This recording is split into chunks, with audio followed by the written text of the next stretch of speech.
Everyone's favorite time of the week.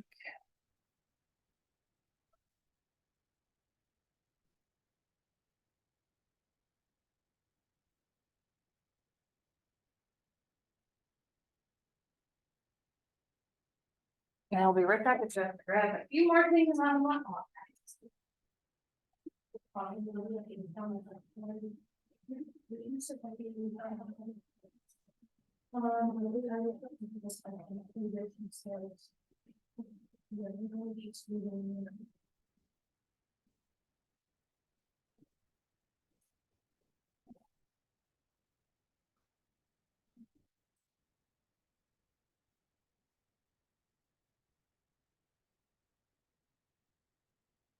Alrighty, so we'll go ahead and get started. Welcome back. I hope everybody had a good break.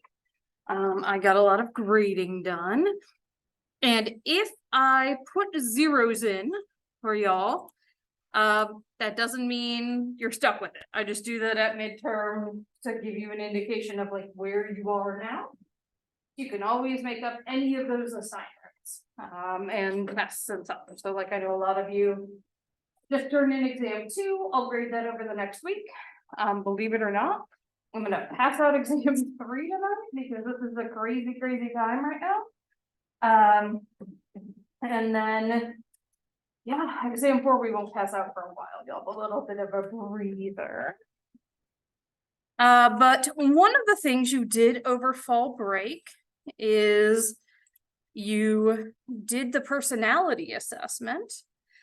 And I have a little video about personality assessments that I think is pretty helpful. Trick or treat!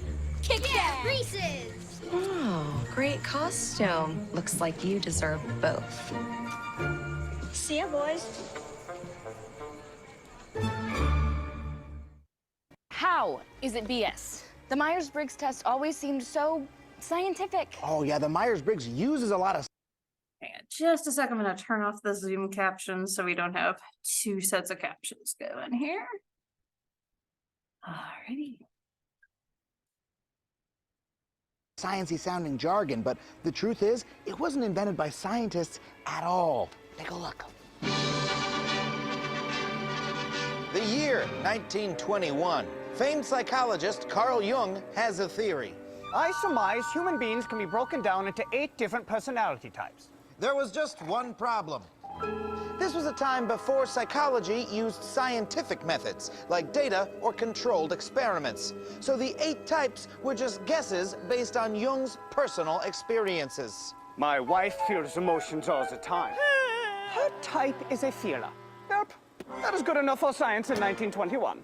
But Carl Jung didn't even make the test. Myers and Briggs, or whoever they are, they took his ideas and made them better. Not quite. The year is 1943. Mystery novelist Isabel Briggs Myers and her magazine writer mother, Catherine Cook Briggs, had a lot of time on their hands. Mama, I'm bored of writing mystery novels. Everyone else is off having fun at war. Say, I have an idea.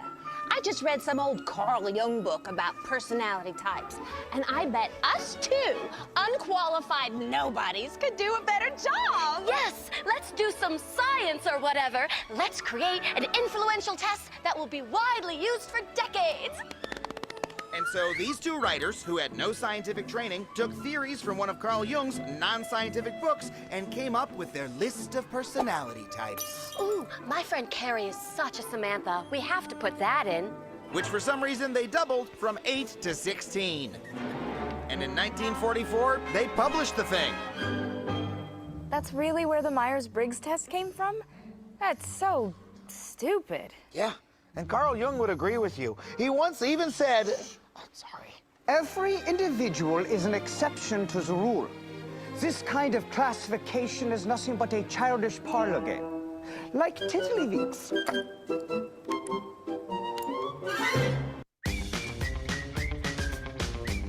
So yeah, this test is still used by a lot of corporate jobs, right?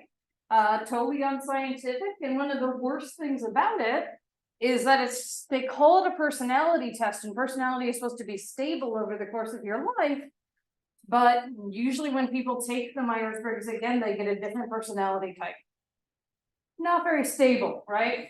This always like makes some people really sad because some people are really identified with their INTFPIJK or whatever they are, right? And what I tell people is like, use it like a BuzzFeed quiz, you know, like no one really cares what Harry Potter house you're in, right? But if that has a lot of like identity to you, and your BuzzFeed quiz told you because you chose purple for things, you're a Ravenclaw, right? Go with it. Same thing for the Myers-Briggs. Use it for fun. It should not be used in the way that it's being used to hire people or promote people. That's what's problematic about it. Alrighty, so today what we're gonna do is we're gonna start talking about some much more rigorous personality tests. Once it lets me sign in, there we go. All right.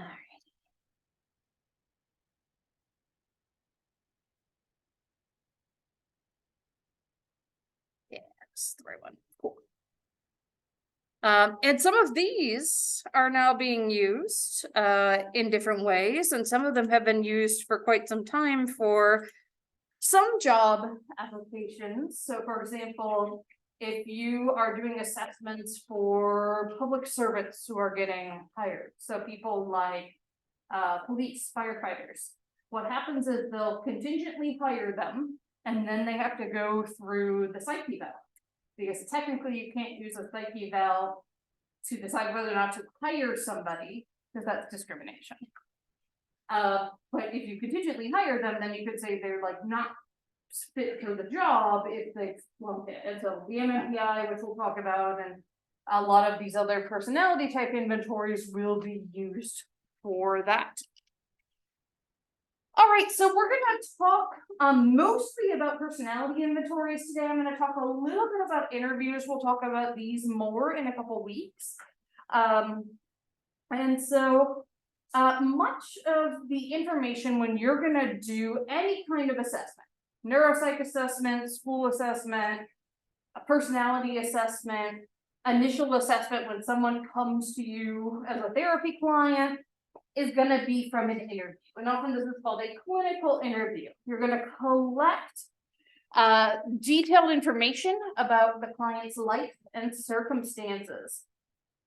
And there's two types. The one that's used primarily is the unstructured interview. That's asking open-ended questions. When I was seeing clients, every intake interview I did, I started with this question. Tell me about what brought you in today. And some people would say 3 words, and some people would talk for 20 minutes, right? And like even just those behavioral things can tell you a lot about what's going on with folks, right? Tell me about your previous psychiatric or medical history. Tell me about what it was like growing up in your family. Do you feel like people are there for you when you need them?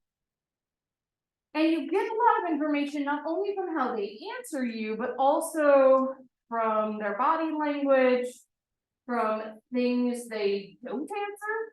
So for example, let's say, as is standard on most clinical interviews, you ask about substance abuse history, and they just kind of dodge the question, right? And then you bring it up again later, and they just sort of dodge the question. That's probably something we're going to want to circle back around to, right? Follow up on. You can also have these structured interviews. And so the one that I was really trained on is the SCID, the structured clinical interview for the DSM. I learned it on the DSM-4. There's now one for the DSM-5. And essentially you ask questions that are just the exact wording of the criteria in the DSM made into questions. So for example, over the past 2 months, has there been a period of time where when you were feeling depressed or down most of the day, nearly every day? And then you probe for further details. I put in another example here because I learned this one on my internship year, the Clinician Assisted PTSD Scale, or CAPS. And so this is specific just to symptoms of PTSD and is very detailed. It's used a lot in the VA because that's one of the primary things you see in veterans who come in for help. Have you ever had unwanted memories of your traumatic events? What were they like? What did you remember? And then you ask about both frequency and intensity. How often have you had these memories? Ranging from never to daily or almost daily. And then how much distress or discomfort did these memories cause you? Were you able to put them out of your mind and think about something else? How hard did you have to try to do that? How much did they interfere with your life? And again, here you go from none, no interference with your life, to extreme incapacitating distress where they cannot dismiss the memories and they're unable to continue their daily activities when those memories pop up. And that gives you much more information about the severity of that particular person's illness. You might also do a mental status exam. Now, if you're doing a neuropsychological assessment, you're going to ask a official mental status exam, which asks very specific questions like, what day is it? What building are we in? What floor? Who's the president? Things along those lines. But typically in most clinical settings, you're just going to kind of get this from nonverbals. If they show up on time, they found the place themselves, they seem pretty well put together, right? They don't look like they haven't showered in 2 weeks, right? Then you can kind of say they're doing pretty well. We also look at things like their attention span, their mood, right? Things along those lines. There are several limitations of clinical interviews. They lack validity or accuracy because people don't or can't report accurately sometimes. It's really hard for people to have insight into their own symptoms sometimes, right? I was using myself as an example. I had postpartum depression. So unfortunately, the most common side effect of pregnancy or complication of pregnancy. And I remember maybe a couple weeks before I actually sought out help, sitting, talking to my parents who had come to visit and crying, saying, I need to watch myself for signs of postpartum depression. And it's like, I have a PhD in clinical psych. I should have had that insight, but it's really hard when it's you, right? And again, I'm trained in it. Most people are not. So people might lack insight. You can also have interviewer bias, where people kind of just put their own spin on things. And then interviews can lack reliability because people will respond differently to different interviewers.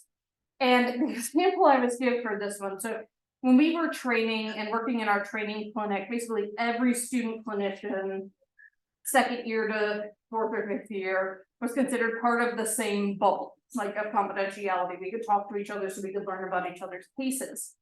And there was a client who came in one time, male client, who really didn't want anyone other than a male therapist. And so one of our male therapists did his intake and was going to see him for therapy. And so after the interview and the client's gone, the clinic director and I asked like what was going on. And the guy had a impulse control disorder where he was masturbating 6 hours a day. It's just like, how does that work with the friction and the calluses, right? But he would not have probably disclosed that to a female clinician. All of our female clinicians were just a little bit older than y'all, right? And he probably would have felt pretty uncomfortable. So having someone that you feel comfortable with might make you more likely to open up. So what we're going to focus on, as I mentioned, is personality inventories. We'll also talk about some projectives in a little bit, which people always find it fun to learn about. And so personality inventories are big multiple choice tests, basically, that are designed to measure broad personality characteristics. They focus on people's behaviors, beliefs, and feelings. They're usually self-report. The exception is, like kiddos, the parents report instead. And it's important to note that you should obviously only use standardized personality inventories with really high reliability. So you usually want internal consistencies in the 0.9 range or above. So again, not your BuzzFeed quizzes. I don't know if you guys can read the comic, but it's basically like, what's your favorite color? Red. You are red. Red is the color of all things red. All right. And so we want to make sure that it actually has some science behind it, because oftentimes when you're giving these assessment instruments, you're making potentially life-changing decisions for these folks, right? They can help in diagnosis, they can help in guiding your treatment plan. Again, if you're someone going for like a firefighter or a police officer job, they can determine whether or not you are allowed to move on in the interview process and the training process. All right, so the original MMPI was long. It was 567 self-statements. This is actually, again, from my archives that I haven't really contributed to, what the people before me have left for me. We have an original MMPI.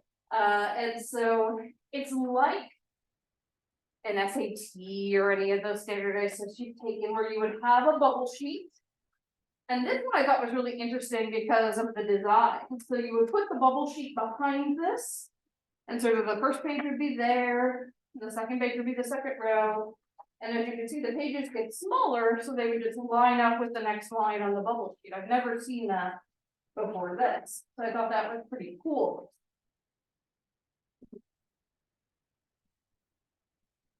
But then the standard one that they would give is this.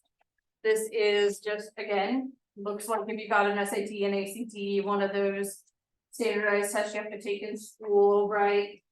And then you just would have a bubble sheet as well, and you fill it in. And it's, it used to be that the first item on any version of the MMPI was, I like mechanics magazines. And that actually goes on there as an inventory of like masculinity, femininity.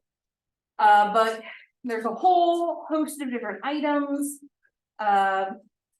Things like, at times I feel like smashing things. I don't seem to care what happens to me. I like to flirt. I'm more sensitive than other people. I'm literally just reading the first one my eyes go to. They're all golden. I enjoy gambling. I dream frequently. I'm apt to pass up something I want to do when others feel that it isn't worth doing. Things along those lines. And so even with this full long version or derivations thereof, so when I was in grad school, we were given the MMPI 2, which had updated items, but was just as long. For someone like y'all, college student educated, because you're just answering true or false to all these questions, even though there were so many, 567, most of my clients would answer them in between 45 minutes to an hour 15. Because again, just bubble true, false, true, false. And so again, this is the original MMPI, and the individuals respond to each item by saying true as it applies to themselves, false as it applies to themselves. There's also technically an option for cannot say. And this comes from the fact that prior to the booklet version, when they were first developing the MMPI, Hathaway and McKinley, the guys who developed it, did it as a card sort. So they gave people the items on cards and gave them a pile for like true, false, or kind of, I don't know, cannot say. There's not an option for that anymore, but if someone leaves it blank, you mark it as cannot say. And obviously, if they leave a lot of it blank, as Martin Selbaum, who taught me the MMPI, said, you fold it into an airplane and you throw it in the rice basket. You don't really, right? But you can interpret the scores because you need all the information to be able to do that. But if they miss one or two here or there, it's fine. So they developed quite a few different scales to start to measure different aspects of things. And one of the most important things to the developers of the MMPI was getting symptoms of disorders. So they developed these clinical scales to look at those. So things like depression or anxiety, but then they also looked at personality traits like introversion. Then one of sort of the genius things they developed is validity scales. So what validity scales do is they assess how well did the person pay attention to the test, how honest were they being when they took the test. And so I was taught, and I believe like the later versions of the MMPI are explicit about this, that scores of 65 and above are interpreted. That is the Jack Graham method. Other versions, like the John Green method, not the young adult author, but we'll say they interpreted at 70 and above. But now we like agreed on 65 essentially.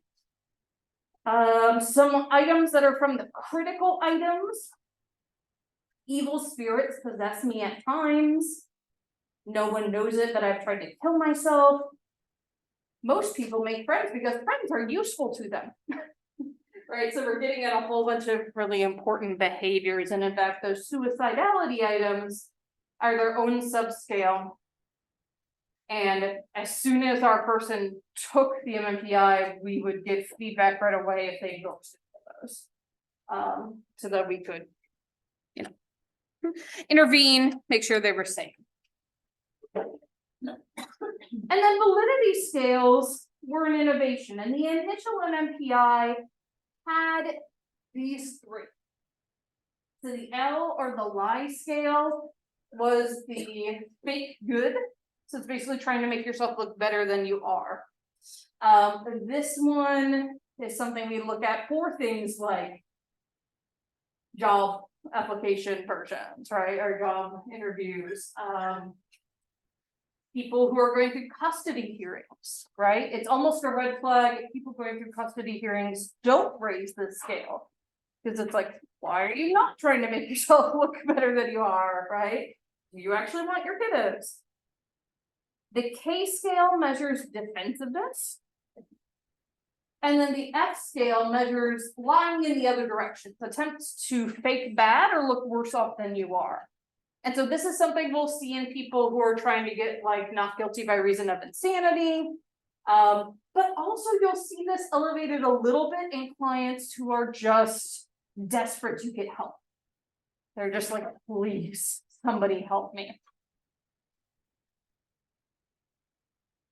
Then we have the original clinical scales, hypochondriasis, which is physical complaints. Oh, I should stop real quick and say, these are all very old terms. I believe the original MMPI was developed in the 30s. So we don't use a lot of these terms in the same way anymore. Depression, we still use.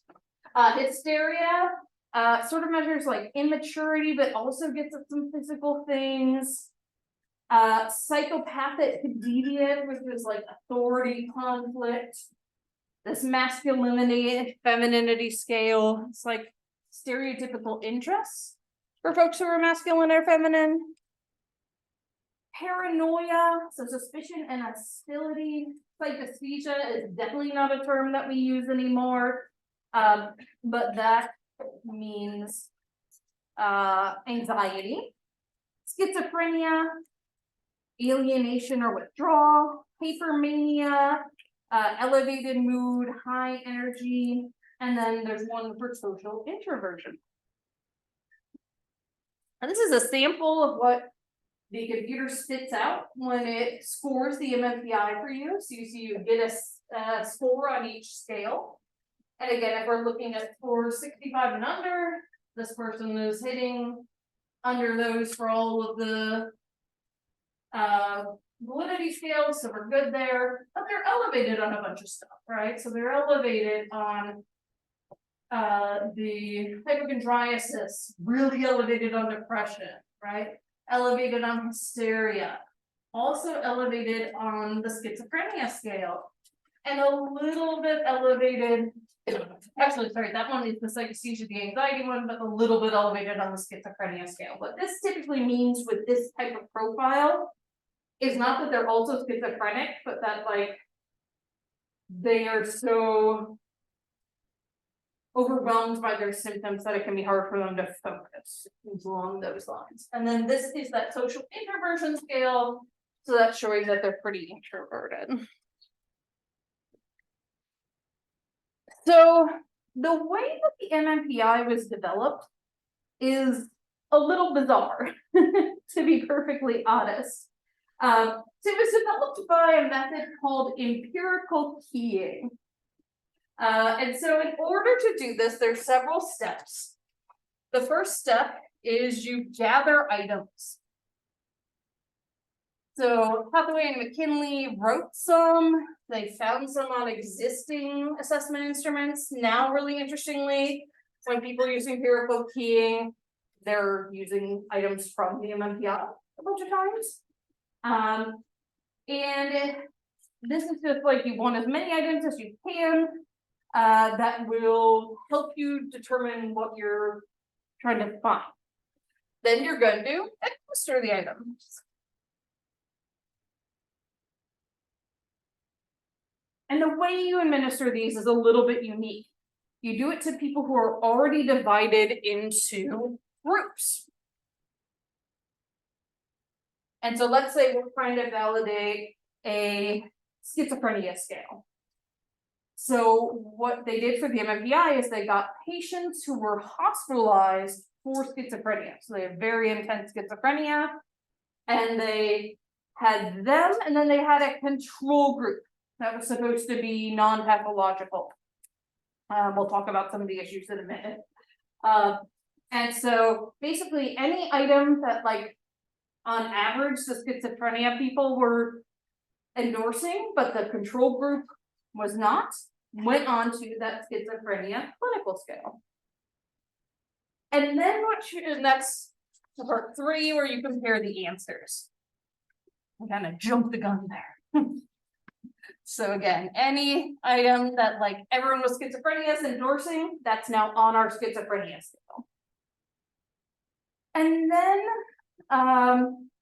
and one thing I should say is this is the weirdest part of empirical keying for me, is that a lot of folks, not a lot, but like some people who use empirical keying will say they care so little about what the items actually say, they're just letting the data talk, that they've never read all the items. I think it was McKinley used to brag that I've never read all the items on the UMPI. Like, that's weird brag, man. Like, but it was sort of like they don't care what it is as long as it's distinguishing the two groups. And the way that you make sure that that happens is through a process called cross-validation.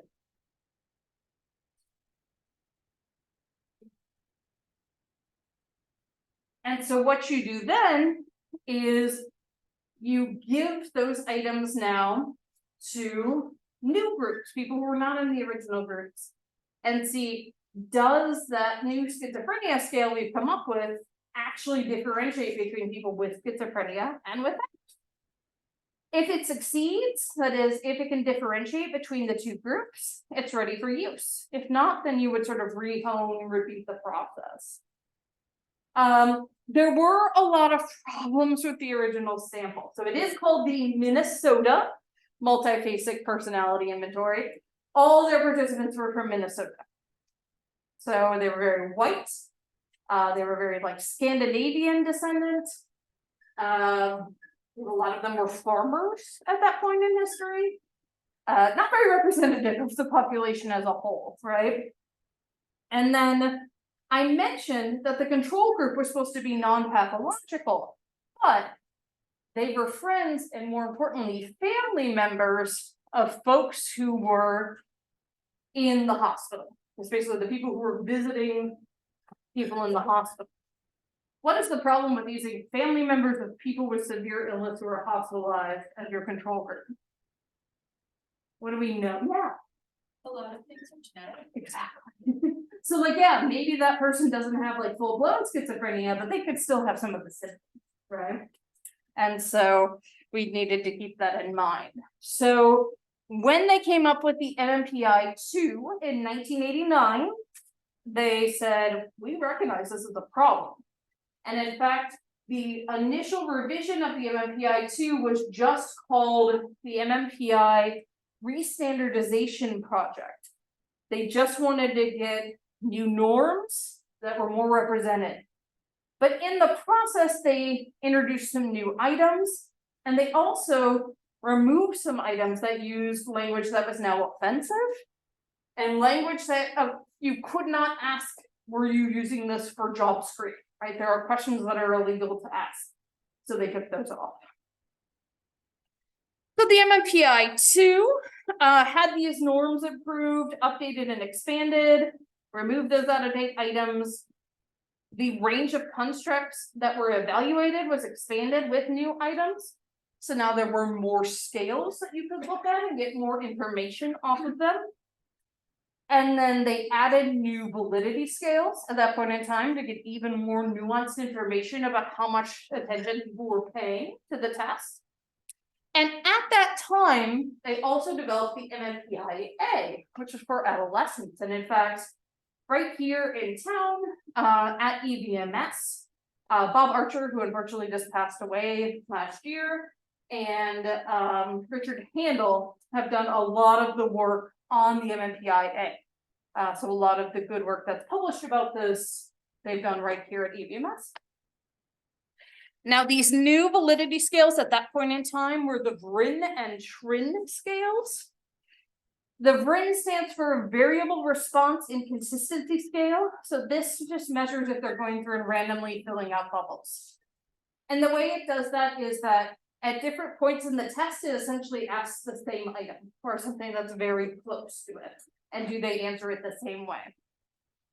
The TRIN is the True Response Inconsistency Scale, and this measures whether you're just answering all true or all false to everything.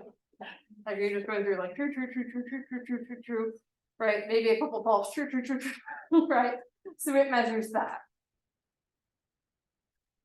The norms were vastly improved, 2,600 participants from 7 geographical regions of the US.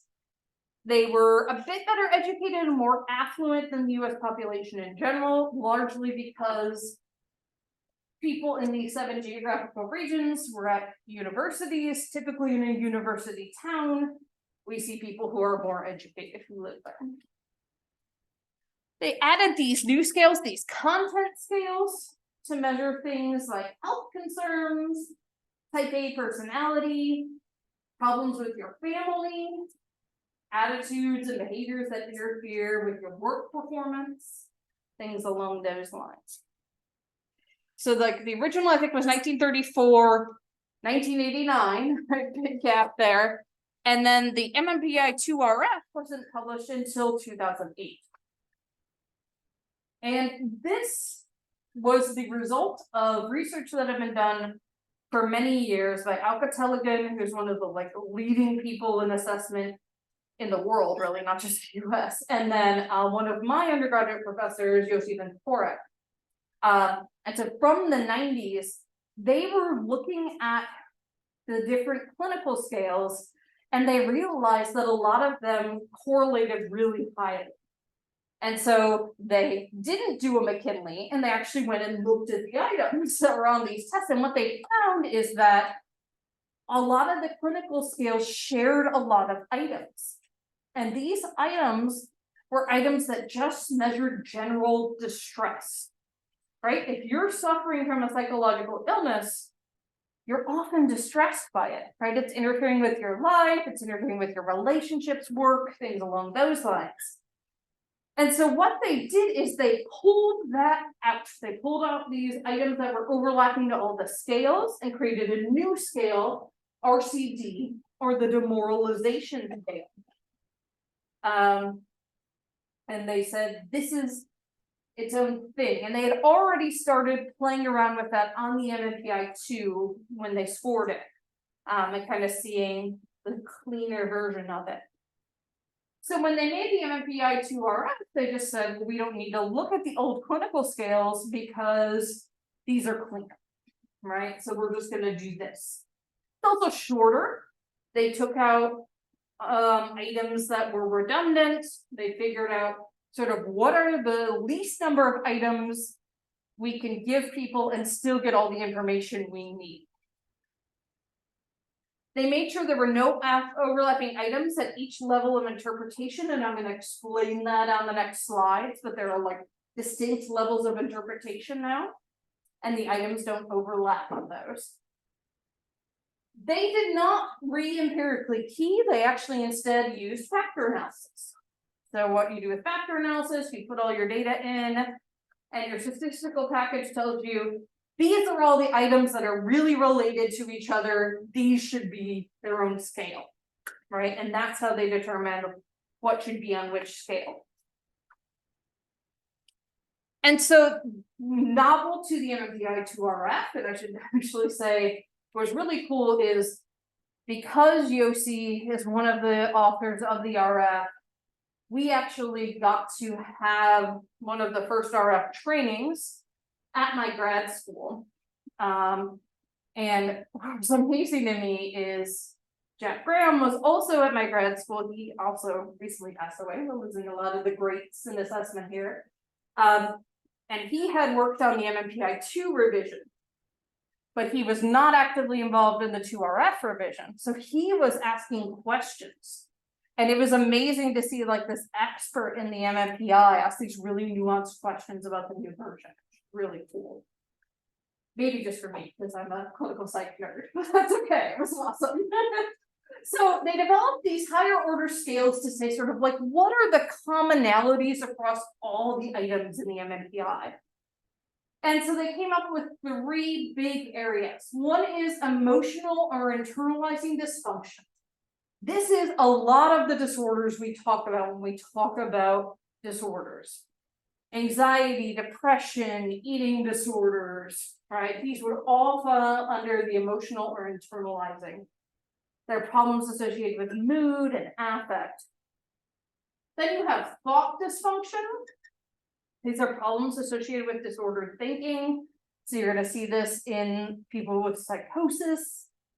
And then the behavioral or externalizing dysfunctions, these are problems associated with under-controlled behavior.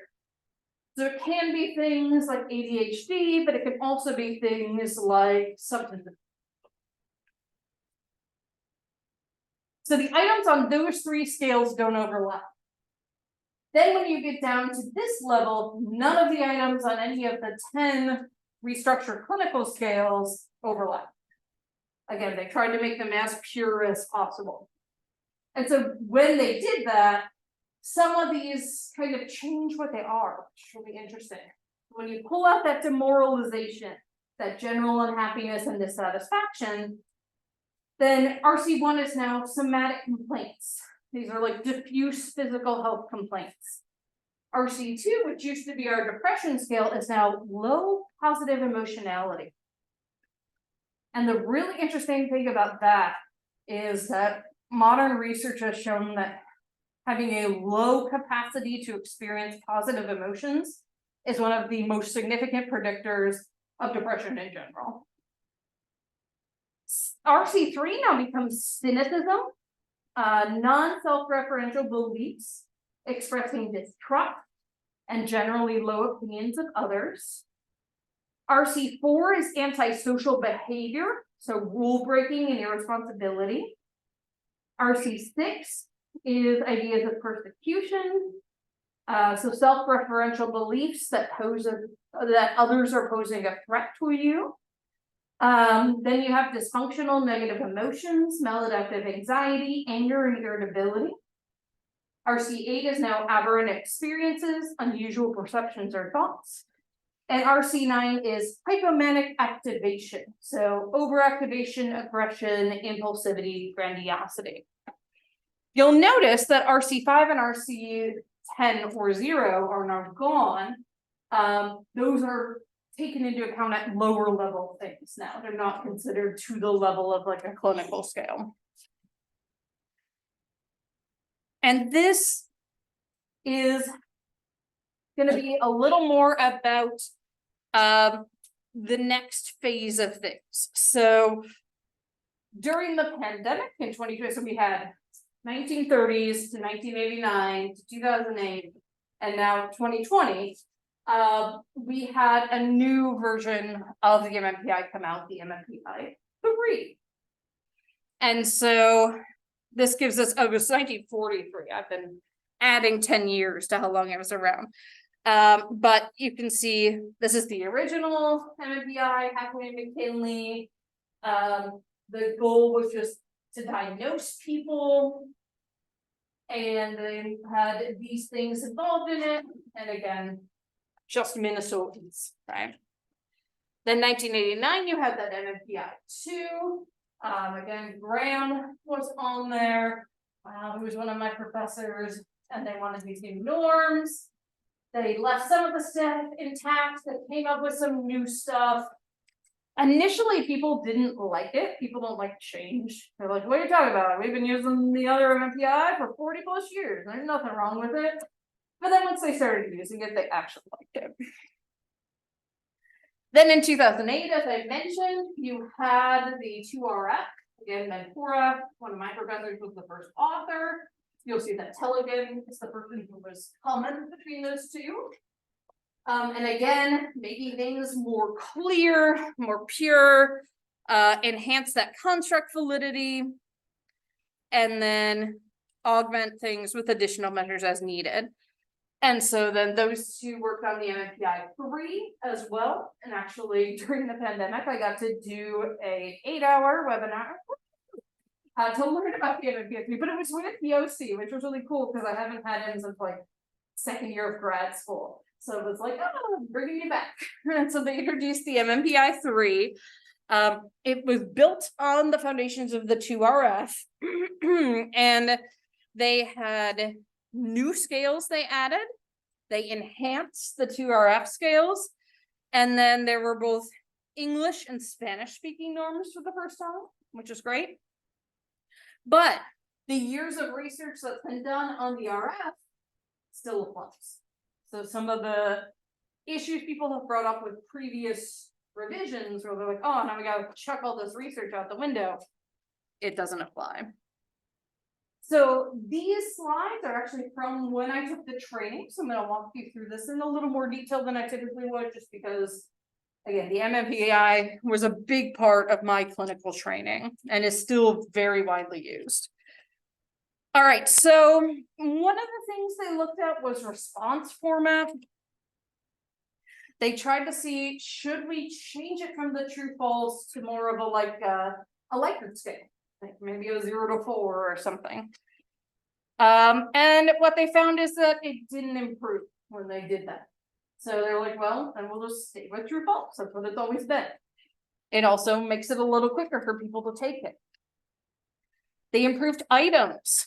Again, even though it only been since the 80s, there were still some really dated wording, right? Or awkward wording, so they just made them more legible. They simplified. And part of that, to go to dance is dancing.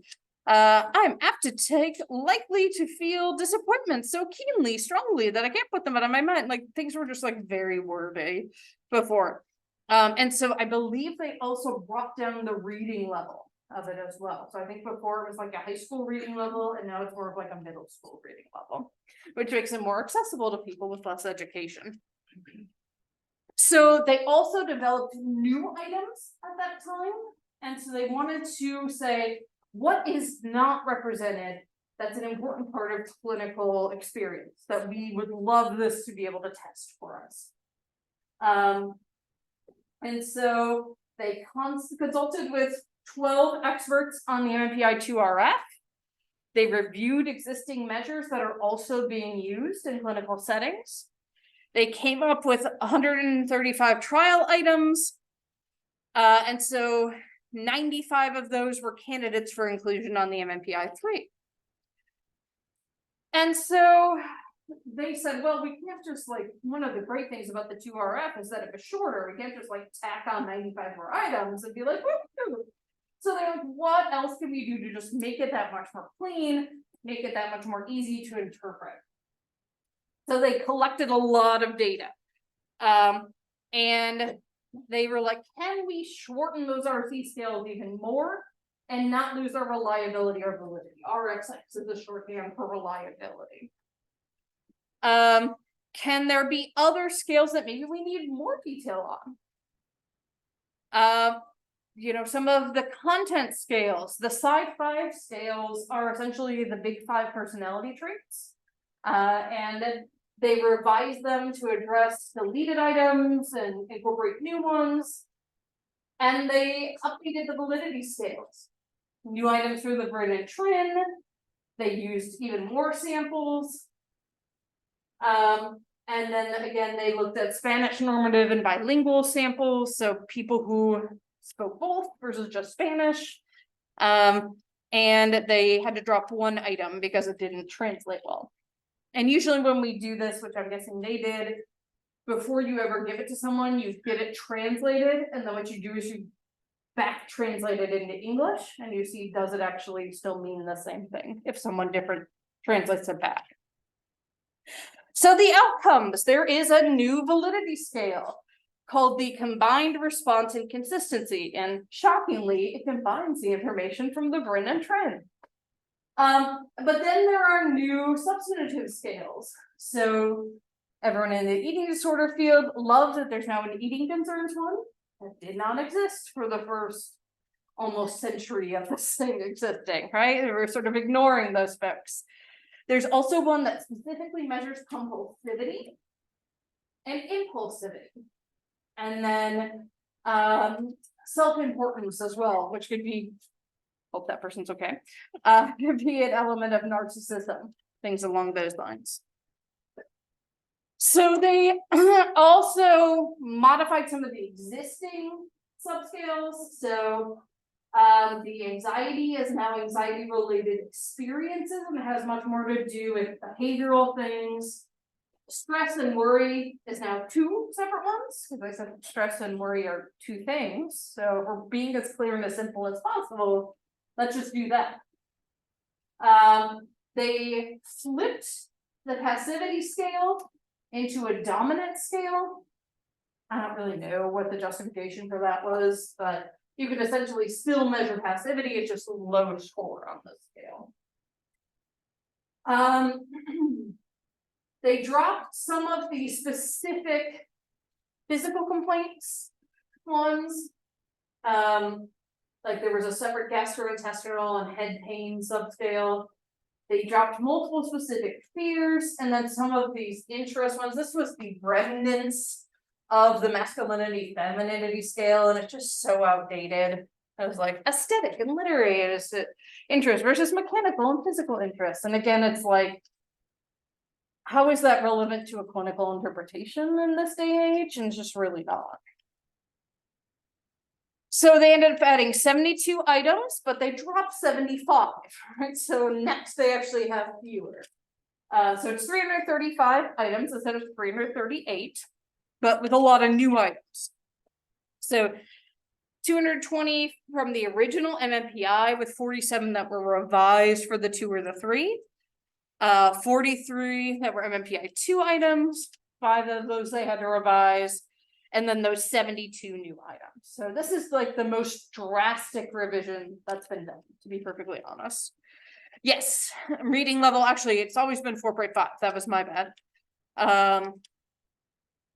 And so now it has 52 scales, 10 different validity scales. They still maintain so 3 higher order scales we just talked about. Those 8 RC scales. And now they have 26 what they call specific problem scales, what used to be called content scales or subscales. So 4 of them are about somatic or cognitive issues, 10 are related to the internalizing disorders, 7 are related to the externalizing disorders, and 5 are related to interpersonal interactions. And then they do have those personality traits, the big 5, the Sci5. So these are all the scales, that new CRIN that I mentioned. Still got the Brennan CRIN. We've got the good old F all the way from back on the MMPI. The MMPI 2 introduced these other ones. So FP means that you are endorsing things that even people with severe psychopathology don't usually endorse. So this can be a real cry for help or someone fake, right? And now there's one that looks at somatic responses as well. Like basically physical complaints that even people with medical illnesses don't typically report. So again, looking at some of that malingering, or maybe there's like a somatic disorder going on. The FBS is about non-credible complaints. The RBS is response bias scale, where you're exaggerating memory complaints. The L is that uncommon virtue still, that lie scale, where you're like, oh, amazing, right? Like one of the items on the MMPI 2 for this was, I read the newspaper cover to cover every day. And it's like, very few people do that, because that would also mean you're reading like every classified ad, right? Things like that. And then K is an adjustment factor, and it looks at, are you claiming that you're really psychologically adjusted? More so than like even well-adjusted people, right? So again, still have these 3 higher order scales. These have maintained their descriptions as well, the RC scales. And then the specific problem scales are now much more nuanced. So they have one for malaise, which is an overall sense of physical debilitation or poor health. It's like part of it is like they don't expect to get better from their physical health problems. And obviously you would interpret this in the context of whether they actually have physical health problems they're not going to get better for, right? If someone scores high on this, but they have stage 4 cancer, you're not like, oh, they have a somatoform disorder. No, that's legit, right? But if someone scores high on this and all they have is a cold, then we need to look at that as a possible psychological issue, right? We have neurological complaints, things like dizziness, weakness, paralysis, loss of balance. It's really vague neurological symptoms. You can kind of look at the F scales and things like that. And then again, eating concerns, that's all. The eating disorder community rejoices. And so it includes things like restricting your food, binging and purging on your food, and just disordered eating practices in general, and concerns about your body shape and weight.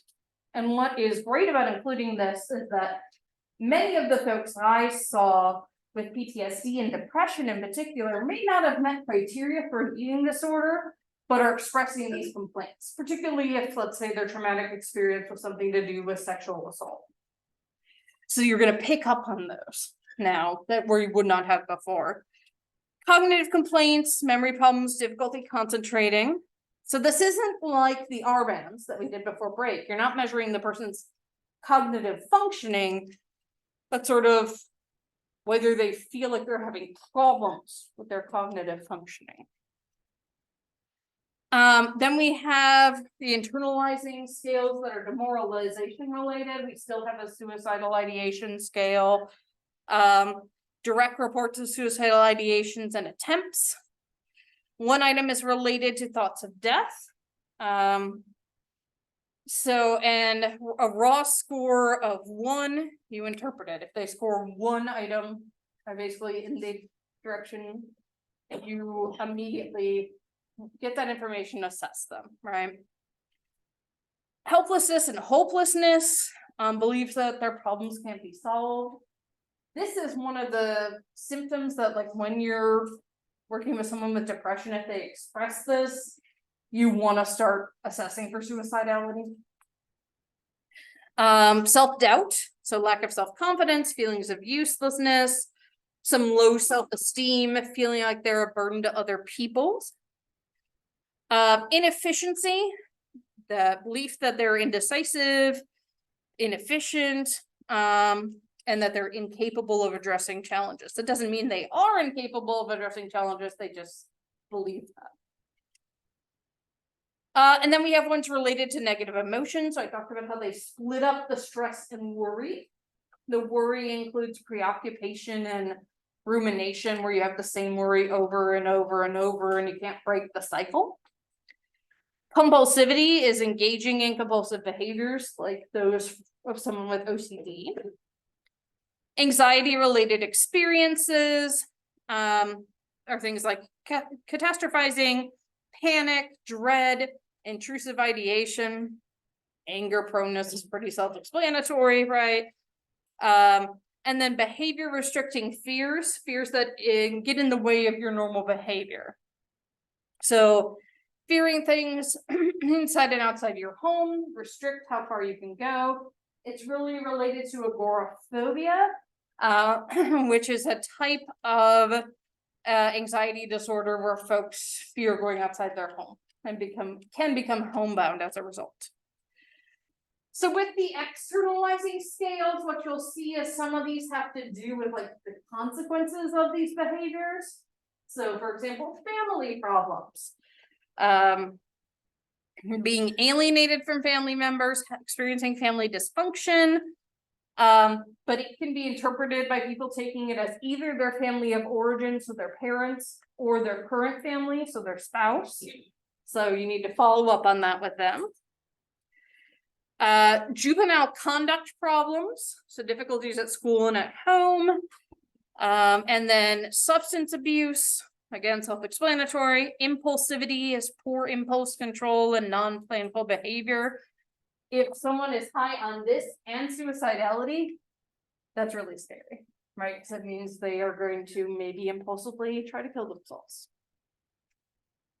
Activation is heightened excitation and energy, so being overstimulated, racing thoughts, difficulty sleeping. It's essentially the symptoms of mania.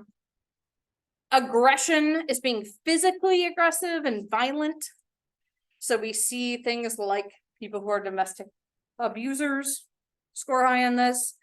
And then cynicism are basically other people aren't good, other people are bad, you can't trust other people. Then there's interpersonal ones. Again, this sort of like grandiose narcissism, self-importance scale. Again, gets at a little more nuance that we didn't have in previous version. That dominance, being domineering in relationships with others, thinking you should be in charge. Disaffiliativeness is basically like just not wanting to be around other people, not liking other people. So this is just like, you don't even have interest in interpersonal context. This would be more of like schizoid personality disorder. Social avoidance is avoiding social events or just not enjoying them when you're there. You might be okay with like a couple people, but you get more than that, they're uncomfortable. And then shyness is just feeling uncomfortable and anxious in the presence of others. It really kind of gets at social anxiety. Then there's psi-5s. So aggressiveness, psychoticism, disconstraint, negative emotion or neuroticism, and introversion. And so these map on pretty well to those big 5 personality traits you may have learned about in other classes. So this is, again, Jack. Unfortunately, he did pass away recently, and this is Yossi. He's still around. And so I was very fortunate to study with both of them. I knew nothing about the MMPI when I walked into grad school, and it became like one of my favorite things to learn about. What I like when you're interpreting an MMPI is it's like a puzzle. It's kind of like you're solving a mystery about your person, and it reveals so much about what's going on with them. So I'm really fortunate to have had this level of training. Now, there are some cons with especially the older versions of the MMPI, where there were a lot of intercorrelations among the clinical scales. Maybe not shockingly, right? Because there was all those demoralization items on all of them. And so we used to have sort of weird stuff going on, and again, the old demographic characteristics were really bad. But the pros is that everything's good in terms of psychometrics, and each version, it just gets better. And so I wanted to just show you all real quick. This is what the little booklet looks like now for the MMPI 3. Again, you would have a bubble sheet you fill out. It is no longer, I like reading mechanics magazines, it's now my daily life is full of things that keep me interested. That's the first item. But you know, still a lot of items here that are very prescient, right? It's hard to say no to my impulses. I'm not easily angered. There's some that I'm realizing are gonna be weird post-COVID with people with long COVID. So like one of them is everything tastes the same. Some people with long COVID just never get their sense of smell and taste back. So that'll be interesting. I can't focus on things for very long. At times it's been impossible for me to keep from stealing or shoplifting. Again, things that a lot of people won't necessarily endorse, right? I hear strange things when I'm alone. I find it hard to control my anger. I hate my whole family. To the point. And I frequently find myself worrying about something. And then what I love, so the original MMPI, and I'll go back a couple slides here, and the MMPI 2 didn't have one interpretive guide. So you had to buy a separate book from the MMPI. We used Jack's book, not surprisingly, since he's the one who taught us. And it was like an additional expense, and all the versions of scoring it differed slightly. That is gone in the 3, and it was gone in the 2RX, to be perfectly honest. So this comes with when you buy the test itself. This is the manual for administration, scoring, and interpretation.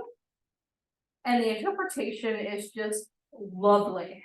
So, for example, here are some of the interpretations for the RIN scale.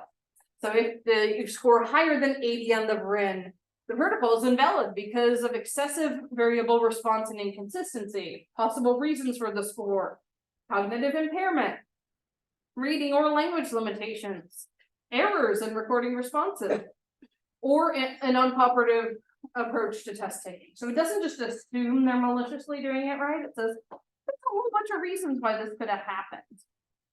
And then you get to those 3 overarching scales. So, okay, if they score lower than 39 on those emotional and internalizing dysfunctions, they have a better than average level of emotional adjustment. If they score in, you know, above 65, significant emotional distress. If they're scoring above 80, their responses indicate considerable emotional distress that's likely to be perceived as a crisis. And then it has emotional correlates of things they found it's correlated with in the research. It always has diagnostic things, so here are possible diagnoses you should evaluate from. And then it also has treatment considerations, which I love. And then you get down to those RC scales. So if this person scores between 65 and 73 on that RCD scale, they're reporting feeling sad and unhappy and being dissatisfied with their life. They're over 74. They're experiencing significant demoralization, feeling overwhelmed, and we should evaluate for a depression-related disorder. And for treatment, we need to evaluate risk for self-harm. We need to think about emotional difficulties, and those might actually motivate someone for treatment, right? Because they want to get better. And you want to focus initially on trying to help decrease that demoralization so that they can participate in therapy. Some of the other ones, like ideas of persecution. If they're scoring above a 79, they report prominent persecutory ideation. They may rise to the level of paranoid delusions. If they're a little lower but still above 65, they're believing others seek to harm them.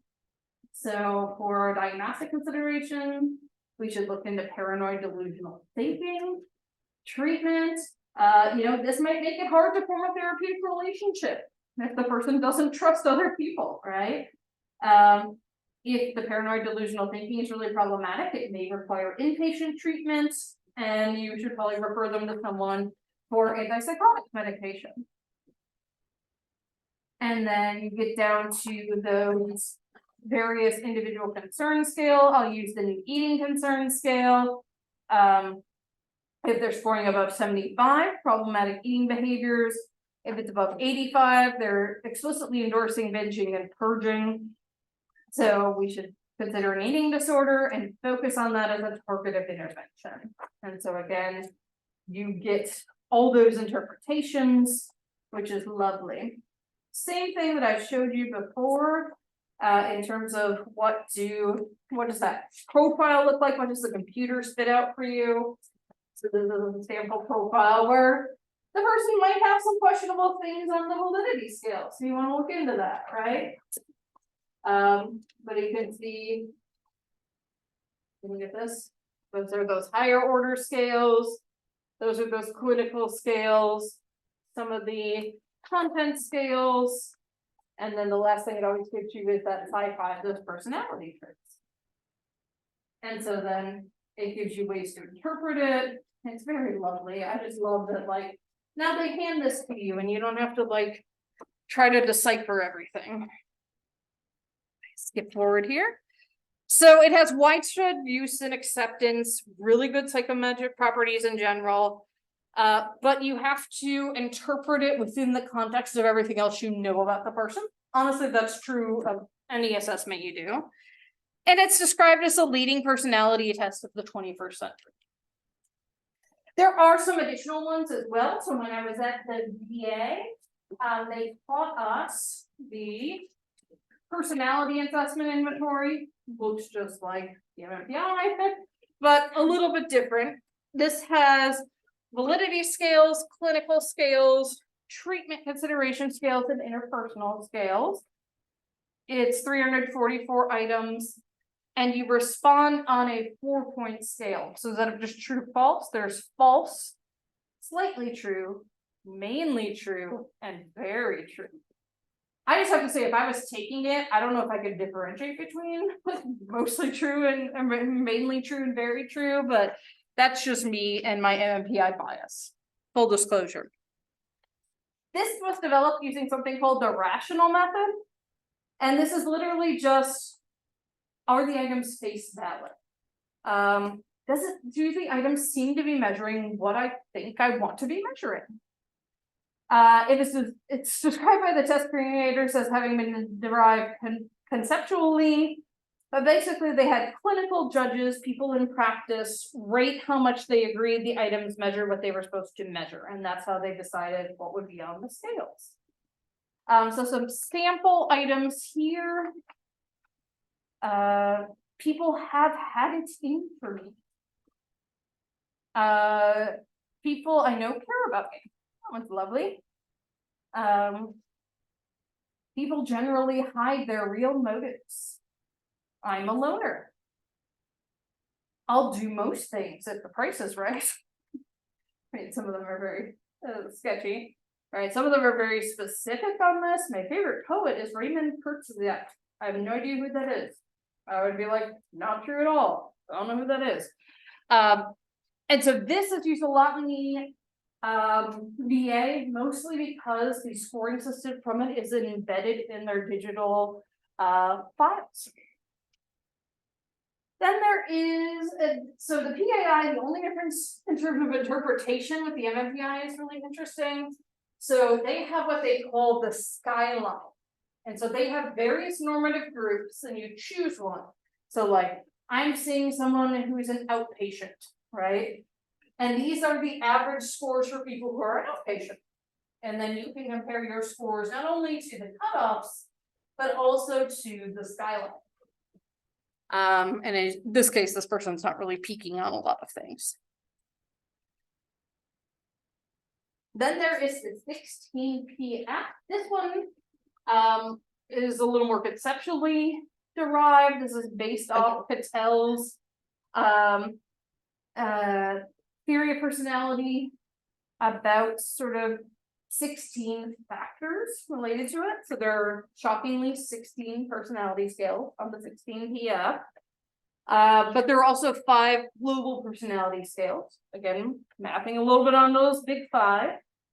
And this was derived by factor analysis. So just like the MMPI-3, you put all your data in, your statistics, your SPSS or whatever you're using says, these are the items that go together. These should be on a scale together. Some sample items here. And this what's really interesting is the metric you use to respond changes from question to question.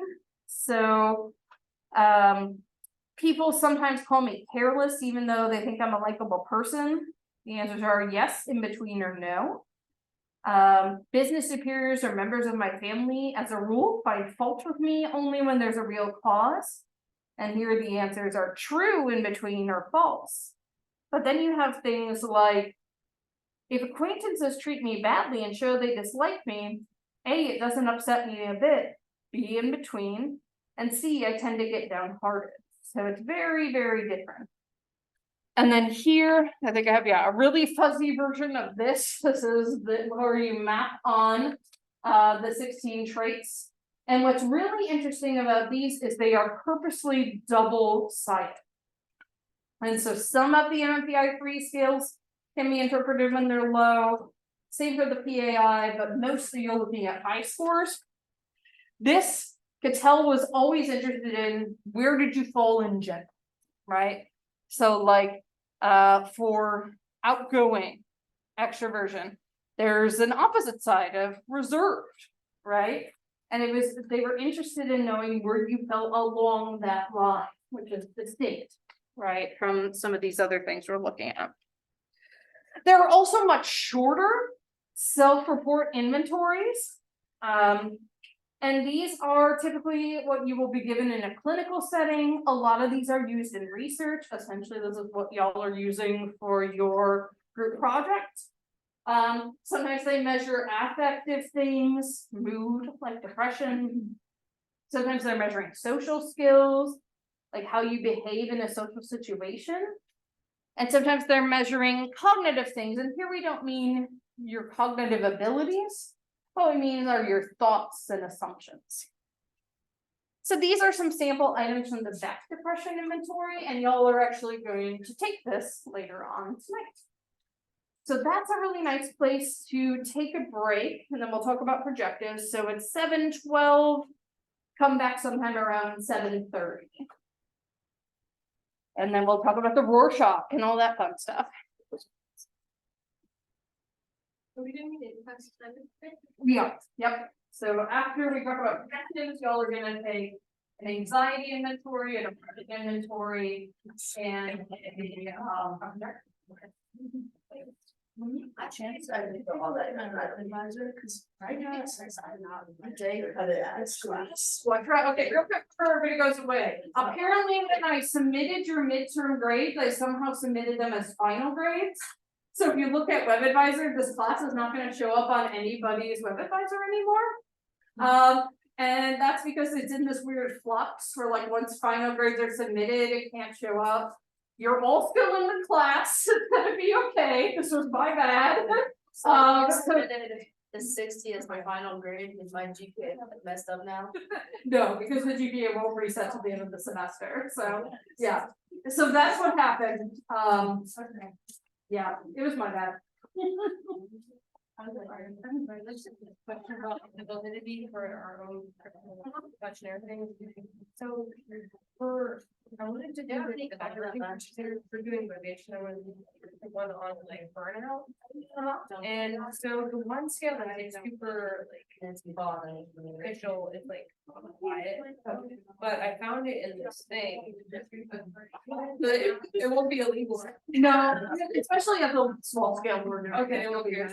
Okay, so Yeah, like technically it's illegal for me to give you guys the BDI later. You're supposed to buy it, but like it's for educational purposes, so we're good. Thank you. For the, I think like the only assignment I'm missing is the meeting with you. Oh, okay.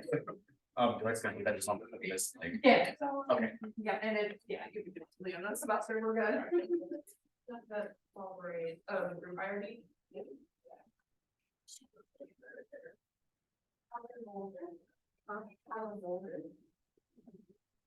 Yeah, I really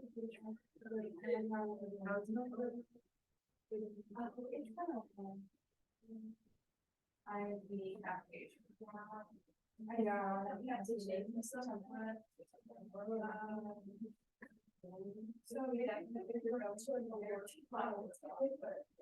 Really?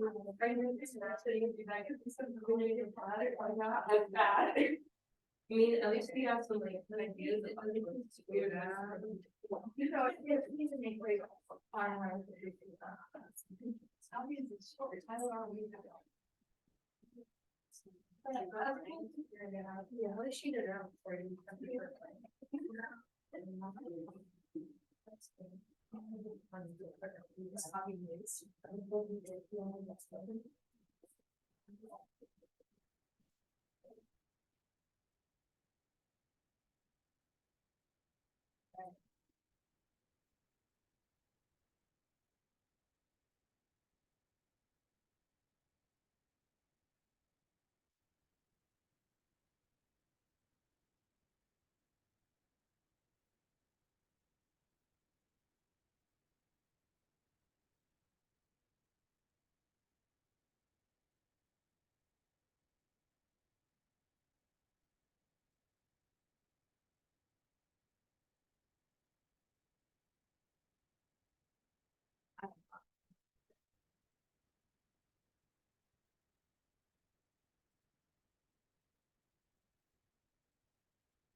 As well, like seawater.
dependent on the code that's happening.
We are gonna talk about projectives. This one is not as long.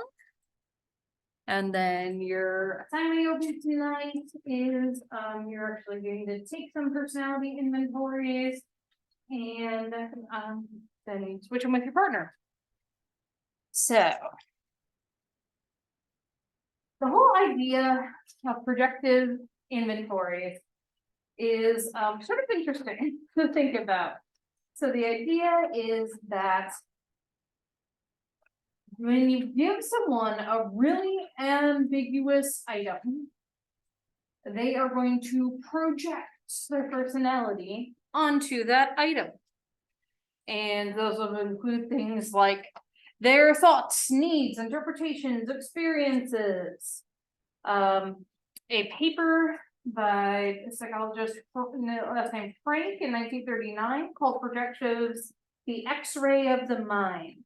And these became really popular during the 1930s and 1940s, which was sort of the psychoanalytic zeitgeist. Leonardo da Vinci was sort of the first one to do this when he evaluated his art students. And Shakespeare said, nothing is either good or bad, but thinking makes it so. When you go to interpret projectives, you need to have a lot of training. So there are still some internship sites that use projectives and require you to know how to use them. So a lot of us asked for a workshop on them, even though they're not that scientific. And so we didn't really get a lot of training in them. And it was 2.5 days just to learn how to give one projective, the Rorschach. And then even then, it's pretty unscientific and it's subject to differences among examiners. You should never use projectives as the basis for firm conclusions, but they can be used to develop hypotheses, which you explore with other data, say like a PAI and MMPI. So the classic one of these is the Rorschach, and this was developed in the mid-19th century. Psychologists have noted that individuals give personal and idiosyncratic meaning when asked to describe ink blots. Actually, Binet of the Stanford Binet people proposed the idea of assessing personality functioning with ink blots. And it was Swiss psychologist Hermann Rorschach who actually developed the technique in a way of diagnosing psychological disorders. He published it in 1921. And the reason people have been looking at ink blots before this is there was a popular parlor game called Blotto. And this is back when you had inkwells and fountain pens. And so they would take ink and drip it on paper, close it, and open it. And everybody would sort of guess what it is. Kind of like little kids laying on their back looking at clouds, right? So the Rorschach has been the same since 1921. It has not had any revisions. This version that I hold in my hand is identical to the version I did not know we had when I bought this version that exists in our archive. And so It's got 10 ink blots. And 5 of them are just black and gray. 2 of them have some red on them. And then 3 of them are multi-color.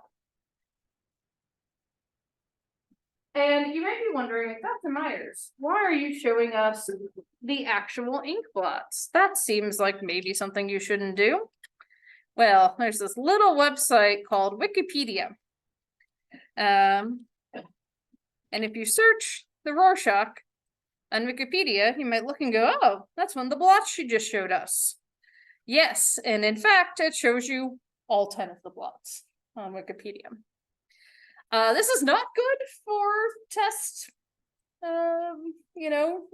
confidentiality. It also is a little absurd. These have been on here for over 10 years now. I really thought they'd get pulled at some point because it still costs $75 to buy this. I didn't pay for it, the school did. But nope, they still exist. And even it tells you sort of some of the most common things, which technically could help you cheat if this is given as part of a assessment for something important. So that's why I'm like, I don't mind showing you all. You give this on an individual basis. It has to be given one-on-one. And you show them each card twice. And the first phase is called the free association response phase. You hold it up and you say, what might this be? And then you don't say anything else. What might this be? In some ways, it's somewhat of a reality testing test. So if you give this simple instruction and get deviation, you know it isn't your instruction that caused the person to act weird. You hand the card to the patient, to the person you're testing. If they ask questions about how to interpret it or say, can I flip it around? You say, it's up to you. If the only time you give them a prompt is if they only come up with one response to the first card. You need 14 responses to 10 cards to score it. So if they only come up with one response to the first card, you can say, take your time and look some more. I'm sure you'll find something else. Originally, you could stop someone if they gave 5 responses to one card. Now you can score 51 responses total. It's a little more liberal. It's a lot. You normally don't get that many. So if you go through all 10 and you don't get 14 responses, you can go back through and say, well, now you know how, but I didn't get enough to score your answers. So that is the first phase, the free association phase. Then you go back through all the cards. And it's called the inquiry phase. You say, help me see this as you see it. It's a really collaborative process. You're sort of saying, where on the blot did you see that? Why did you see that? You'd be very non-committal, whatever you wish. And you can say things like, some people see more than one thing. And then you have to record their responses as they go through it for both phases verbatim. So you use a lot of abbreviations and you do the best you can. You can ask them to go slower, that's okay. You do shorthands like IDK, LL for looks like, STG for something. And you write down everything they say, even if it's not specifically about the card. Going through that process takes, I was told 45 minutes to an hour 15. I was able to administer it in about a half hour to one. I've only ever given 2 Rorschachs, and one I did in like a half hour. So it really just sort of depends on how many responses they give you and how quickly they're able to describe things for you. So after you've interpreted it and you've scribbled everything down, and I would print myself sort of a cheat sheet. I'll see if I have one in here. I don't. But I would print myself like a little version of the cards so I could circle where they were pointing to for things.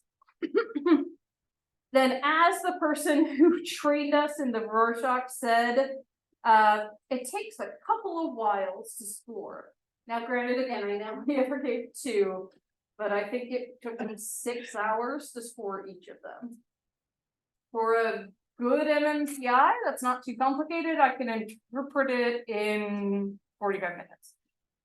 So it's sort of like, you have to kind of think about, like, is this worth my time? And I'm sure I would have gotten more efficient if I had given more. Each response is scored on location on the blocks that they use. So are they using the whole blot? Are they using part of the blot? Are they using the negative space, right? Things along those lines. Also determinant, which I'll go into on the next slides, as I will with the rest of these. So hang on just a sec. So location, is it whole? Is it a commonly used detail, or is it an unusual detail they're focusing in on? Determinant is what about the ink blot determines the response? So is it the form? Is it the actual shape or outline? Is it, are they describing some sort of movement? So like some people look at this and they say, there's 1, 2 elephants dancing with each other, right? That's movement. Could be human, could be animal, could be like a rock rolling, right? On the ones that have color, you score whether or not they incorporate that color. And then shading and texture. So for example, when we were first learning about these, let me find the Bigfoot one, that's what I call this one. To me, this one looks like Bigfoot. One of my friends was describing this and she's like, it looks like a bearskin rug. And he was like, ah, that's form and texture. That's what you're using to describe it right there. Then you look at form quality, which is to what extent does the subject's response match the objective stimulus qualities of the ink blot? And this is somewhat dependent on the examiner's ability to judge. F+ or plus means exceptionally good. F means good, F- or minus equals poor.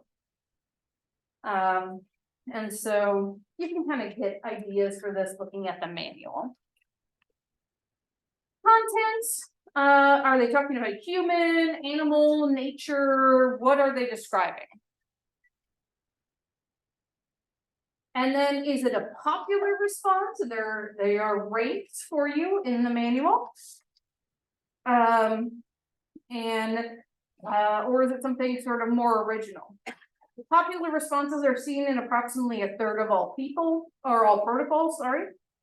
And what is determined as popular is determined by which interpretive system you're using. I should have said that I am trained on the Exner system. There are various systems. Exner is the most popular worldwide, and it's honestly the most scientific as well, which is why that's what we were trained on. And then there's a qualitative analysis where some unusual content is rarely reported by the average test taker, but has become associated with individuals with emotional, neurological, or cognitive impairments. So I mentioned there are several different scoring systems. Again, I was trained on Exner, but there are these different ones. And if you look at the Wikipedia page, they specifically refer to the Klopfer, Beck, and Petrowski. They actually don't refer to Exner. The Rorschach is controversial. Examiners tend to hold strong and conflicting opinions about whether this has value. On the one hand, many highly trained and highly experienced examiners report that they obtain valuable information that you don't get other ways. On the other hand, research findings rarely empirically validate these claims for a variety of reasons. Moreover, different scoring systems lead to different interpretations, which is questionable, right? Exner was also criticized for using unpublished data and criticized for his writing. The original book is sometimes deemed impossible to read, and Exner actually apologized for the fact that he just could not write clearly. Like, it's just very confusing to read. Before we go on more with the Rorschach, I'll show you a couple more things here. So this is the Exner Interpretation System workbook. It is really helpful, very similar in some ways to the MMPI one I showed you all. So like here for block 1, it's showing you all the different areas. And it shows you a whole list of things people have said before. It's rare, but sometimes you do get one that's not on the list at all. And then it tells you whether they're unusual or ordinary. So for example, for this one, if you're using the whole block, unusual would just be if they said abstract art or a natural bridge. But then more ordinary is to say something like a chandelier or a face, an animal face. A lot of people say fox or wolf, for example. Actually, I should do some fun interpretation. So let me pull up one that I haven't shown you. Oh, I should also explain it is Freudian in nature. So yes, the thing sticking off the top is supposed to look like a penis. And that's partially to see if people will say stuff about that. And you interpret that. So let me hold up some that I haven't held up yet. Alrighty. Whoever, what might this be? Let me see. It said a bunch of thumbs up. A bunch of thumbs up. Oh, I love that. Yeah. Antlers. Oh, yeah. And I should show the folks over here so you guys can guess too. Yeah. Other thoughts? The people looking at each other. Yeah. Some people will say that like these could be drums and they're beating on the drums, and then if you turn it upside down, it might look different as well, right? So yeah, that gives you an indication of how people come up with stuff on the Rorschach. I do, in true psychologist style, have a favorite Rorschach thought. It's this one. I just think it's pretty. I think the little things on the side kind of look like fireworks. Other people say crabs. I just realized I have a dress that has the Rorschach cloth on it, and I did not wear it today. That was silly. That's okay. Maybe I'll wear it for y'all next week. But yeah, you can see how much it's in the public domain that I already have a dress that I was on there. So there's one of those for each of the blocks, but also for each part of the blocks. So for example, again, if we're looking at block 1, if we look at if someone just used the elephant looking thing, at least this looks like an elephant to me, D2, then you could say, all right, what are the common answers for D2? An acrobat, an animal, like a donkey or an elephant, and a cartoon animal, a face. But unusual ones would be like a tree or a woodpecker. And again, they have that for each one in here. And the way that you record all your scores are on these sheets, or all the different lovely little things you have to figure out. And then you spend your 6 hours figuring it all out.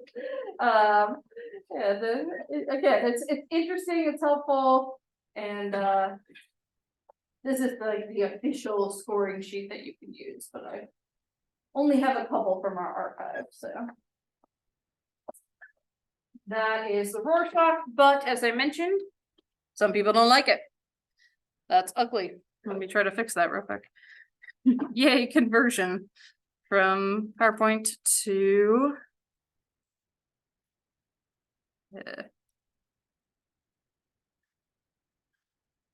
all right, forget it. It's fine. I'll read it so we don't have to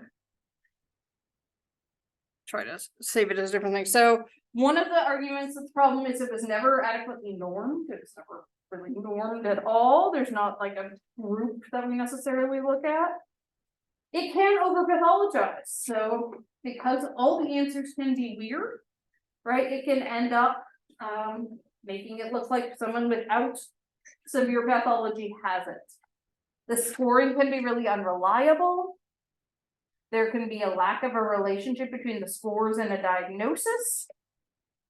It doesn't add reliability of a diagnosis when added to a battery.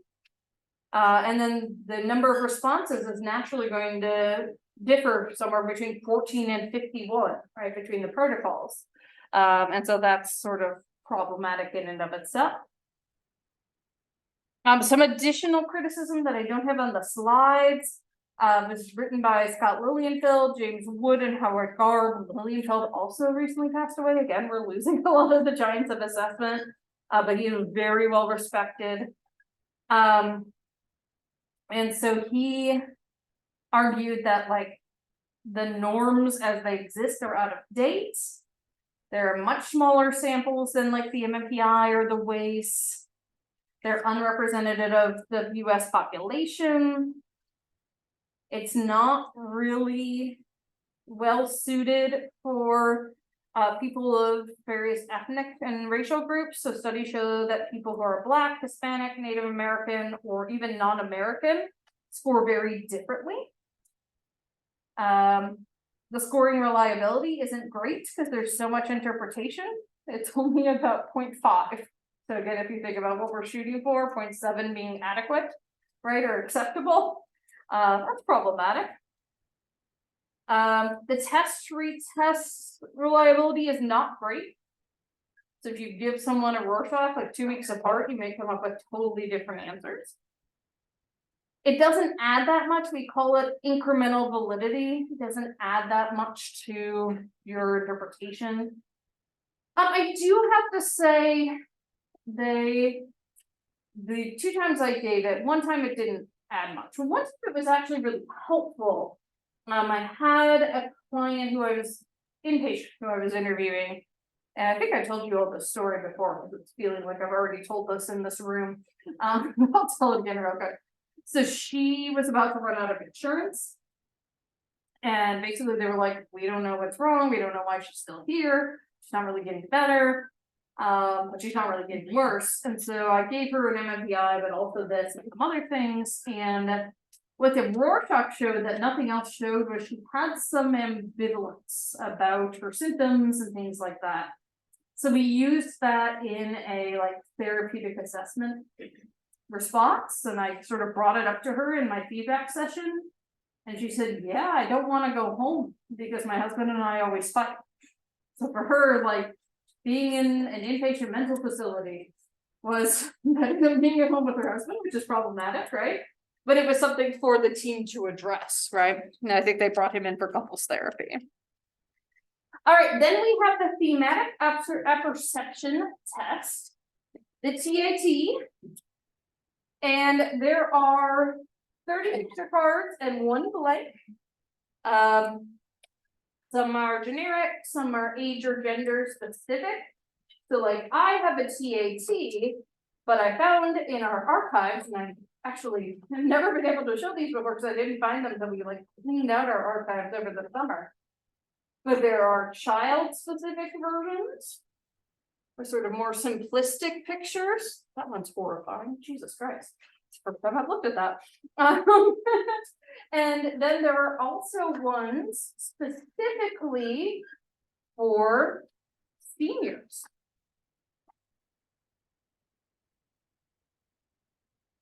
So these are, it looks like just line drawings. Maybe they're easier to perceive for people with visual impairment, since that's more common when you're senior. It's also depicting people who are more senior, I'm realizing. So like here's someone having a hard time reaching for something on the top shelf. So there are different cards for different ages, and even within the main cards, you can kind of pick and choose which ones you use. You would only administer a subset, you wouldn't administer all 30.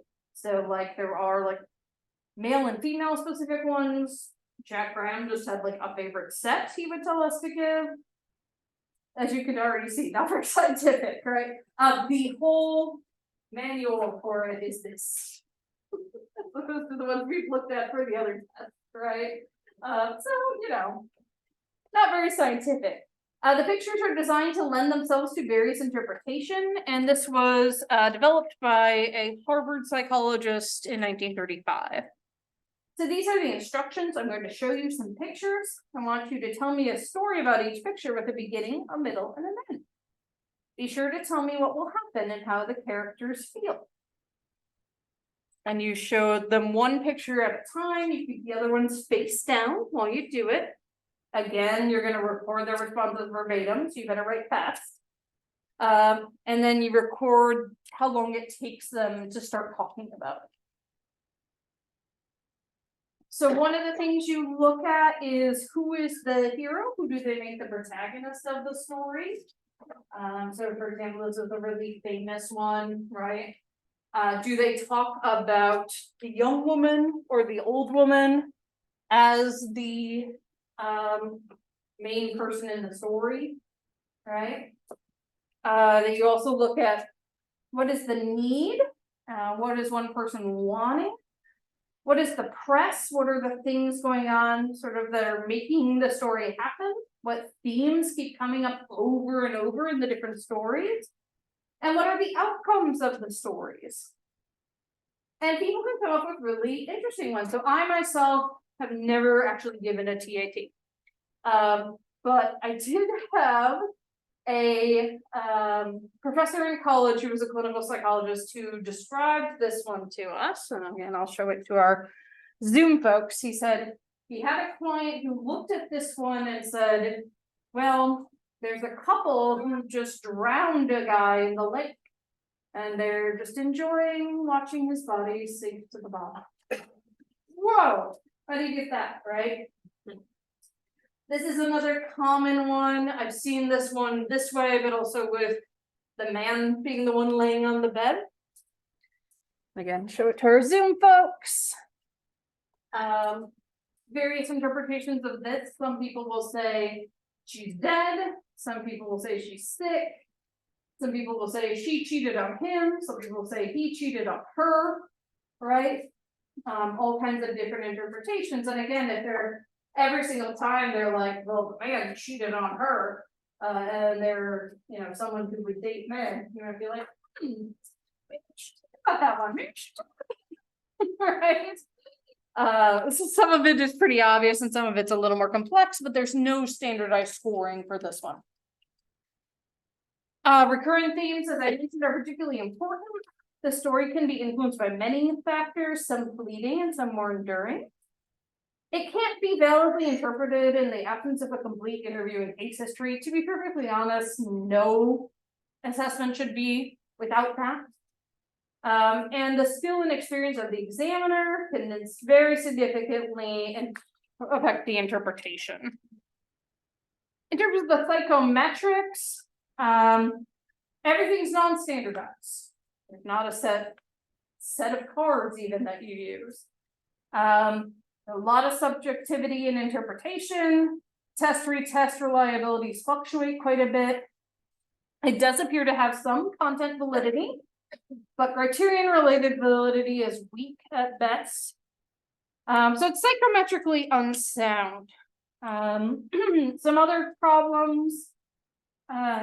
Few clinicians use any kind of scoring scheme with regularity. Adequate norms are unavailable. There's what they call the Walter-Mitty effect, where some respondents may display high levels of a given attribute on the TAT, not because they're actually high on that, but because they might want to have that. And you could have the inhibition effect, which is the opposite. And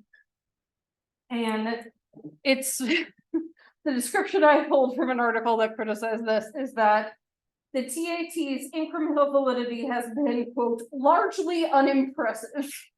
Okay, then. I mentioned the children's one, geared towards children's issues. There is a version that uses animals rather than humans. The version I just showed you was specifically the human figure one. Let me see if the supplement has the animals on it. Yep, looks like it does. So here are the animals, and it looks like you can actually like punch them out and hand them to the kiddos, which is kind of cool. Designed for ages 3 to 10. And you have a balance of positive and negative themes. And it's not any more helpful than like the TAT. But like the TAT is not that helpful. So who knows? Sentence completion, to be perfectly honest, is the projective we all gave the most often in our training programs. So when we wanted to do what we called a comprehensive assessment, we had to include the MMPI, a full interview, some sort of neurological test. We often gave the WACE, and then a projective. And almost every single time we all gave the incomplete sentence blank because they can take it on their own. So if you need to be scoring other things, you can. Interpretation is pretty easy for it. And you can either do it orally or pencil and paper. We did it pencil and paper. And the individual is given a sentence stem to start it off. And again, this is very Freudian. So like a mother or my mother, right? And then the response is believed to reveal information about the writer. The one I'm going to give you all to take tonight, in exchange with your partner, has standard scoring, but some are unstandardized. But again, they're widely used because they're easy to give. There are also figure drawings. And these are typically given to kiddos. And so they're like, draw a person, draw a tree, house, tree, person. You literally ask them to draw those 3 things. Kinetic family drawing. I remember we did this in my intro psych, like our 102. I like drew my family driving in the car and I was in the front seat and all my friends were like, that's weird. Why isn't your mom in the front seat? And I was like, oh, because when I was little, my dad taught me to read maps because one time my mom was reading the map upside down for like an hour. And so I'm always in the front so I can be the navigator. Like it's just a quirk of my family, but everybody else was like, huh? And then good enough draw a man test, just a name. There are norms for the good enough that provide a useful developmental scoring measure for kiddos. But these can really be over interpreted.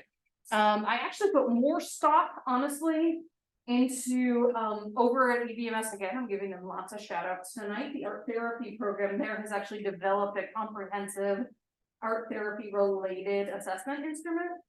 If anyone takes my clinical psych class in the spring, I typically have folks from EBMS come over and present about it. And I put a lot more stock in that than this, basically. So some summaries here. They're still widely used. I would not use them were I to be practicing today. We'll put it that way. At best, they must be administered by a well-trained examiner and interpreted with caution, and be used to generate hypotheses that you're going to validate other ways. You really want to be careful that you don't over pathologize the person, right? Because it'd be really easy to do that. And just a couple notes that I don't think I have a slide for, but if any of you are ever in the spots where you are doing assessments in a forensic situation, so child custody evals, evaluation for competency to stand trial, evaluation for not guilty by reason of insanity, do not use one of these. Basically, they're generally deemed unacceptable by the court system. It will make you look bad. They're very susceptible to faking, as well as to subtle situational influences. They're poorly supported by research specifically for that specific way. And they're just not really admissible in court. And people argue that we just like shouldn't train people in them, which is again basically what my program did. They told us about them, but not how to use them until we said, hey, we know you guys don't like them because they're unscientific, but some of these places we're applying for internships are requiring we know how to use them, so can we get some training? And then they reluctantly got it for us, so. Alrighty, so now what I have, as I mentioned, is some questionnaires for y'all to take, and these will go into the assessment that your partner will write about you, your assessment report. I meant to put them all in one stack, but somehow one of them got separated, so I'll have to run 2 separate stacks here. The first one, the stapled one, has the depression scale, an anxiety scale, and a sentence completion task. The back pages are how to interpret them.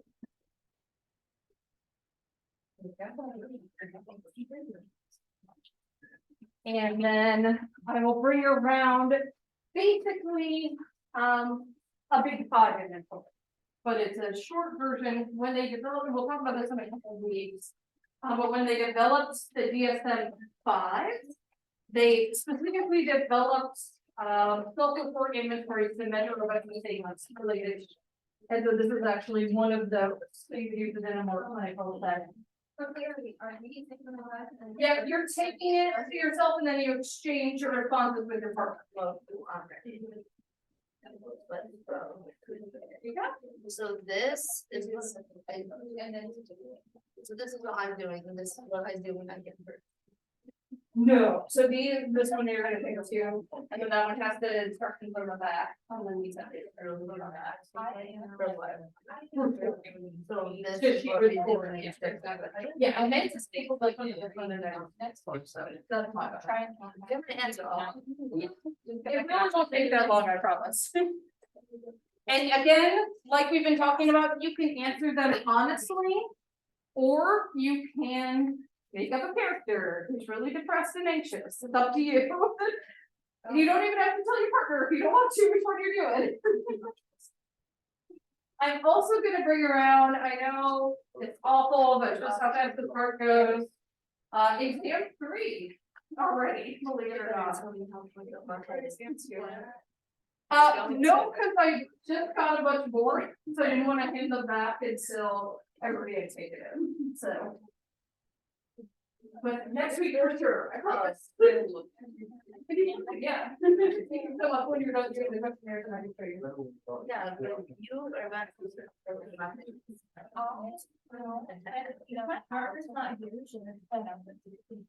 Yeah, if you wanna just do it now so that you get it over, with, you can do that, but if you wanna do it. No, we're not saying it.